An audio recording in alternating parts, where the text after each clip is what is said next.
বন্ধুরা কেমন আছেন সবাই? আশা করি সবাই ভালো আছেন এবং সুস্থ আছেন। বন্ধুরা আজকে আপনাদের জন্য আবার একটা বিরাট তথ্যর আপডেট নিয়ে চলে এসেছি। দেখে নিন, এখানে লক্ষ্মীর ভাণ্ডারের টাকার কিন্তু একটা জালিয়াতি হয়ে গেছে এবং অ্যাকাউন্ট থেকে টাকা উধাও হয়ে গেছে এমন তথ্য উঠে আসছে। এ নিয়ে মুখ্যমন্ত্রী মমতা বন্দ্যোপাধ্যায় বিশাল ক্ষুব্ধ রয়েছেন। তো কিভাবে লক্ষ্মীর ভাণ্ডার টাকা গায়েব হয়ে গেল, সম্পূর্ণ ডিটেলস আজকে ভিডিওতে আপনাদের সামনে তুলে ধরবো। ভিডিওটা কেউ স্কিপ করবেন না।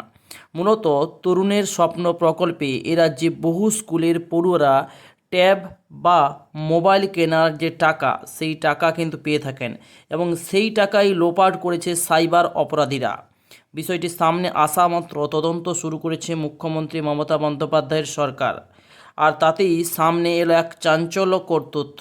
শুধু তরুণের স্বপ্ন নয়, জালিয়াতিদের অ্যাকাউন্টে ঢুকছে মূলত বিভিন্ন সরকারি প্রকল্পের টাকা। তার মধ্যে রয়েছে লক্ষ্মীর ভাণ্ডার, বার্ধক্য ভাতা, বিধবা ভাতা, কৃষক বন্ধুর টাকাও রয়েছে। মূলত প্রতিটি সরকারি যে প্রকল্প, সেই প্রকল্পের টাকা কিন্তু এই সমস্ত জালিয়াতিদের অ্যাকাউন্টে যাচ্ছে। এমনকি এছাড়াও রয়েছে গ্যাংয়েদের মধ্যে সংগঠিত সাইবার অপরাধী, তা লোপাট করছে বলে প্রাথমিক তদন্তের পর নিশ্চিত করছে গোয়েন্দারা। কিন্তু কিভাবে সামনে এলো এই জালিয়াতি? নবান্নের সূত্রে খবর, পূর্ব মেদিনীপুর, পূর্ব বর্ধমান, উত্তর চব্বিশ পরগনা এবং বিভিন্ন জেলার পোর্টালে ঢুকে প্রকৃত প্রাপকের বদলে অন্যের ব্যাঙ্ক অ্যাকাউন্ট নম্বর ঢুকিয়ে দেওয়া হয়েছে। ভুতুড়ে সেই সব অ্যাকাউন্টে ঢুকছে পড়ুয়াদের ট্যাব কেনার টাকা এবং ইতিমধ্যেই এমন প্রায় ৮০টি ব্যাঙ্ক অ্যাকাউন্ট ফ্রিজ করে দেওয়া হয়েছে। আর সেগুলি পরীক্ষা করতে গিয়ে সামনে এসেছে চোখ কপালে ওঠার মতো তথ্য। গোটা বিষয়টা নিয়ে প্রচণ্ড ক্ষুব্ধ মুখ্যমন্ত্রী স্বয়ং। জানা গেছে শুক্রবার শীর্ষ সরকারি আধিকারিকের কড়া নির্দেশ দিয়েছেন মুখ্যমন্ত্রী মমতা। দ্রুত এই ধরনের সমস্যার সমাধান করতে হবে এবং সমস্ত প্রকল্পের অনুদান দেওয়া পদ্ধতি লিক প্রুফ করার কথা বলেছেন তিনি।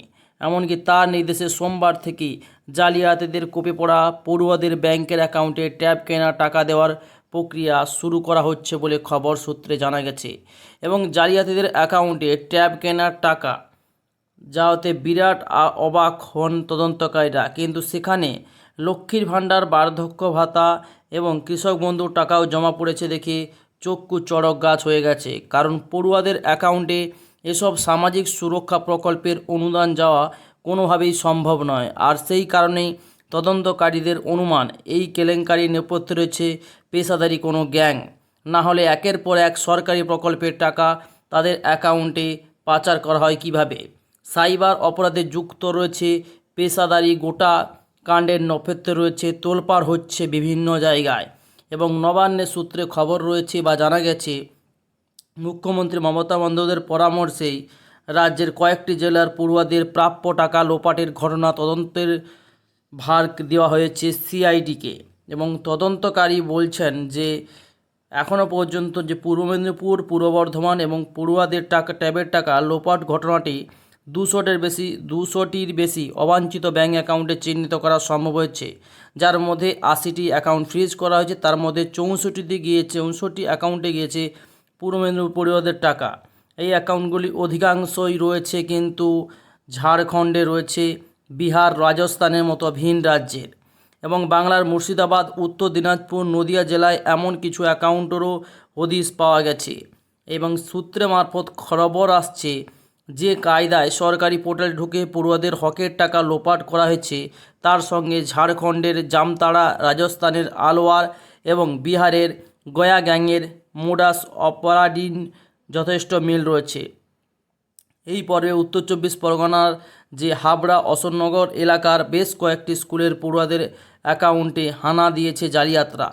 এই এলাকার শুক্রবার পর্যন্ত মোট 9 জন ছাত্রীর ট্যাব কেনার টাকা লোপাটের ঘটনা এসেছে এবং তদন্তে নেমে পুলিশের নজর পড়েছে উত্তর দিনাজপুর জেলাও। তদন্তকারীদের বলা হয়েছে 2022 সালে পড়ুয়াদের টাকা গায়েব হওয়ার একটা মামলা তদন্তকারীদের নিয়েছিল কলকাতা পুলিশ। উত্তর দিনাজপুর থেকেই গ্রেপ্তার করা হয়েছিল 2 সাইবার জালিয়াতিকে। তারা এখনও জামিনে মুক্ত। রাজ্যের কয়েকটি জেলায় ট্যাবের টাকা লোপাটের ঘটনা সামনে আসতেই সেই মামলার কথা মনে পড়ছে তদন্তকারীদের। নবান্ন এবং স্কুল শিক্ষা দপ্তরের তরফে ওই মামলা সংক্রান্ত যাবতীয় নথিপত্র চাওয়া হয়েছে কলকাতা পুলিশের কাছ থেকে। পাশাপাশি উত্তর দিনাজপুরে কোনো স্কুলে পড়ুয়াদের সঙ্গে ট্যাবের টাকা সংক্রান্ত কোনো জালিয়াতি হয়েছে কিনা সেই রিপোর্টও চেয়ে পাঠিয়েছে স্কুল শিক্ষা দপ্তর। অর্থাৎ স্কুল শিক্ষা দপ্তর থেকেও কিন্তু রিপোর্ট তলব করা হয়েছে। খুব শীঘ্রই প্রাপকদের টাকা কিন্তু ফিরিয়ে দিতে হবে তাদের অ্যাকাউন্টে, অর্থাৎ ট্যাব কেনার টাকা। একদম সাইবার ক্রাইম হচ্ছে। লক্ষ্মীর ভাণ্ডার, বার্ধক্য, বিধবা টাকাও কিন্তু এরপর থেকে আর পাওয়া যাবে না। অর্থাৎ ট্যাবের পর এবার লক্ষ্মীর ভাণ্ডার, বার্ধক্য টাকাও কিন্তু উধায়ের অভিযোগ। ট্যাবের টাকা গায়েবের ঘটনায় তদন্তে নেমে পড়েছে ফ্রিজ অ্যাকাউন্টগুলিকে। মূলত লক্ষ্মীর ভাণ্ডার, বার্ধক্যতা সহ বেশ কয়েকটি সরকারি প্রকল্পের হদিশ মিলেছে এবং সরকারি প্রকল্পের টাকাও রয়েছে এই অ্যাকাউন্টে। কিভাবে ট্যাবের টাকা এসেছে সেই নিয়ে কিন্তু একটা তোড়জোড় লেগে গেছে। বর্ধমান, পূর্ব মেদিনীপুর সহ বিভিন্ন জেলাতে কিন্তু এই টাকা গিয়েছে অনেকের অ্যাকাউন্টে। তো বিষয়টি নিয়ে কিন্তু এক ধরনের তদন্ত চলছে এবং এর রিপোর্ট কিন্তু খুব শীঘ্রই সবার সামনে চলে আসবে। আর ভিডিওটি যদি আপনাদের ভালো লেগে থাকে তাহলে ভিডিওতে অবশ্যই একটা লাইক, শেয়ার এবং বন্ধুদের সাথে একটু করে শেয়ার করে দাও এরকম নিত্য নতুন আপডেট সবার প্রথম পেতে চাইলে। এতক্ষণ পর্যন্ত ভিডিওটি দেখার জন্য আপনাদের অসংখ্য ধন্যবাদ।